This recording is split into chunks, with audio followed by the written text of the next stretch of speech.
इतिहास बन रहा है और इस इतिहास के साक्षी हैं हम और आप सभी को नमस्कार। मैं हूं पूजा और मेरे साथ है मेरे सहयोगी आनंद नरसिम्हन। आप सबको नमस्कार और आपको दिखाते हैं एक बहुत खास दृश्य। ये देखिए, वो दूर देख रहे हैं, वो भव्य राम मंदिर है, दिव्य। रात में कितना सुंदर दिखता है और पूर्णिमा की रात में ये मंदिर जब बन जाएगा तो कितना सुंदर दिखेगा। जब ये मंदिर अपने पूर्ण रूप में साकार होगा तब देखिए ऐसा ही दिखेगा राम मंदिर। अभी तो प्रभु राम का मंदिर अपने निर्माण अवस्था में है, लेकिन ये जल्द पूरा हो जाएगा। हम उसे आपको पूर्ण स्वरूप में और पूर्ण रूप में दिखाने की कोशिश कर रहे हैं। यही हम टेक्नोलॉजी का प्रयोग कर रहे हैं और हम उसे जहां से देख रहे हैं वो जगह श्री अयोध्या में ही है, उससे थोड़ी दूर है। इस जगह का नाम मणि पर्वत है। जी हाँ, मैं और पूजा इस वक्त अयोध्या में मौजूद मणि पर्वत पर हैं। पूजा, इस जगह की भी खासियत है, बहुत सारी मान्यताएं भी हैं और देखिए ये जो आप देख पा रहे हैं ये सब कुछ टेक्नोलॉजी की मदद से संभव हो पाया आनंद। और टीवी के इतिहास में हम आपको अयोध्या का ये जो दुर्लभ दर्शन कराने जा रहे हैं, इसे हमारी टीम ने बहुत मेहनत से तैयार किया है आपको दिखाने के लिए कि आखिर अयोध्या नगरी दिखती कैसी है। जी हाँ, अयोध्या नगरी तो दिखाएंगे, लेकिन जहां हम खड़े हैं उसकी भी तो मान्यताएं और खासियत बता दें। इतिहास क्या कहता है इस जगह के बारे में? मणि पर्वत के बारे में कई सारी मान्यता है। यही माता सीता और प्रभु राम झूला झूला करते थे और कहते हैं कि ये पर्वत माता सीता के पिता राजा जनक की मणियों से बना है, इसलिए इसका नाम मणि पर्वत पड़ा है।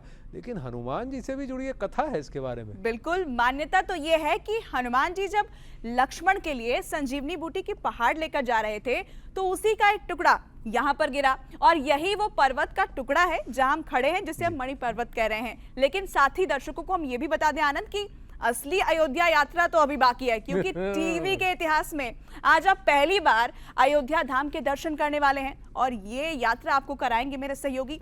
कैसे करेंगे ये यात्रा, ये आपको वही बताएंगे। जी हाँ, इसके लिए एक खास विमान को हम यहाँ बुलाने वाले हैं और मैं कोई जोर से आवाज नहीं देने वाला, आह्वान नहीं करने वाला, बस यहाँ देखूंगा और वो देखिए दूर वो कोई ये तो किसी पंछी की तरह है। जी हाँ, पंख तो पंछी की तरह हैं, लेकिन ये पंछी नहीं है, ये खास विमान है जिसको हम लघु पुष्पक विमान कहते हैं। ये धीरे धीरे उड़ान भरते हुए आराम से टच डाउन करेगा ना भाई, धीरे धीरे धीरे धीरे। देखिए कितना सुंदर दिख रहा है। पौराणिक कथाओं में जो राम जी जिसमें अयोध्या में आए थे वो पुष्पक विमान तो बहुत विशाल काय था। ये थोड़ा लघु पुष्पक विमान है, छोटा मॉडल हमने बनाया है, लेकिन सुंदर बहुत है। सुंदर भी बहुत है और उसकी खासियत भी है। अभी देखिए खुल गया, देखिए। अब आप बताइए कैसे खुला? यहाँ तो कोई कंट्रोल नहीं है। पौराणिक कथाओं में कहा जाता है कि पुष्पक विमान चालक के मन से जुड़ा होता था, तो रावण के मन से, प्रभु श्री राम के मन से जुड़ा हुआ था। यहां ये लघु पुष्पक विमान मेरे मन की ट्यूनिंग से है। अब देखिए ये क्या करेगा। अरे इसके द्वार तो बंद हो गए और द्वार बंद हो गए हैं। लघु पुष्पक विमान में आनंद सवार हैं तो जाहिर तौर पर आपको कहीं तो लेकर वो जाएंगे और इसीलिए हम कह रहे हैं कि अयोध्या दर्शन अभी बाकी है और ये दर्शन आपको आनंद करवाएंगे। कैसी दिखती है अयोध्या नगरी ये आपको आनंद बताएंगे। लेकिन आनंद, कहां जा रहे हैं आप इस वक्त? कहां जा रहा हूं मैं तो आपको दिखाऊंगा। पहले तो देखिए कैसे मैं जाऊंगा। यहीं से जा रहा हूं, थोड़ी देर में फिर आपसे मिलता हूं। अभी के लिए तो धीरे धीरे धीरे। तो ये लघु पुष्पक विमान के द्वार बंद हो चुके हैं, आनंद इसमें सवार हैं और ये उड़ान भर दी है उन्होंने। अब आपको बता दें कि आपको अयोध्या दर्शन कराएंगे, अयोध्या नगरी कैसी दिखती है ये बताएंगे। साथ ही रामलला का वो मंदिर जिसके लिए बरसों इंतजार किया गया है उसके बारे में वो आपको बताएंगे तस्वीरों के जरिए। लेकिन जरा डिटेल मैं भी आपको ग्राफिक्स के जरिए बता दूं कि आखिर इस मंदिर की खासियत क्या है। देखिए यहाँ पर 3 फ्लोर और 5 डोम यानी गुंबद बनाए गए हैं। 360 पिलर्स यानी कि स्तंभ इस मंदिर के अंदर हैं। कुल पिलर्स की संख्या आप देखिए और जो ऊंचाई है 161 फीट इस मंदिर की ऊंचाई है। इसके साथ ही अगर हम लंबाई की बात करें तो 360 फीट इसकी लंबाई है। चौड़ाई की भी बात करते हैं, उसका भी डेटा हम आपको दे दें, 235 फीट इसकी चौड़ाई है। साथ ही जानकारी ये भी है इस मंदिर के बारे में कि यहाँ पर 5 पवेलियंस बनाए गए हैं, 12 गेट यानी कि द्वार इसके अंदर बनाए गए हैं जहां से प्रवेश कर सकते हैं। 57.4 एकड़ इस मंदिर कॉम्प्लेक्स का एरिया है और 3 साल के अंदर ये कंस्ट्रक्शन यानी निर्माण किया गया है। अभी कुछ हिस्सा और बनना इसका जरूर बाकी है। तो ये जानकारी हमने आपको दी 3 फ्लोर का ये मंदिर, 5 गुंबद इसके अंदर। जब पूरी तरीके से तैयार हो जाएगा तो कुछ ऐसा ये मंदिर दिखाई देगा।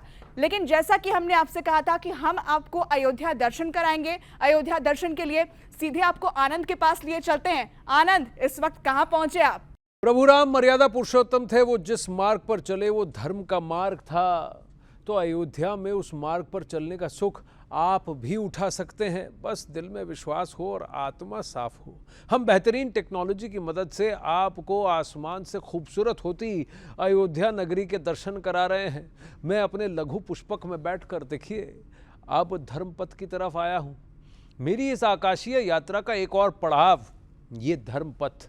2 किलोमीटर का ये रास्ता हाईवे को श्री राम जन्मभूमि से जोड़ता है।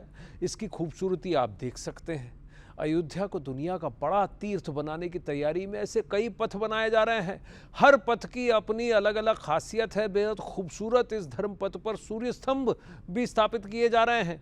इसके प्रवेश द्वार पर सूर्य देव को स्थान दिया गया है। रास्ते में खूबसूरत कलाकृतियां भी उकेरी गई हैं। देखिए कितना भव्य, कितना सुंदर दिख रहा है रात में भी श्री अयोध्या धाम। ये है धर्मपथ।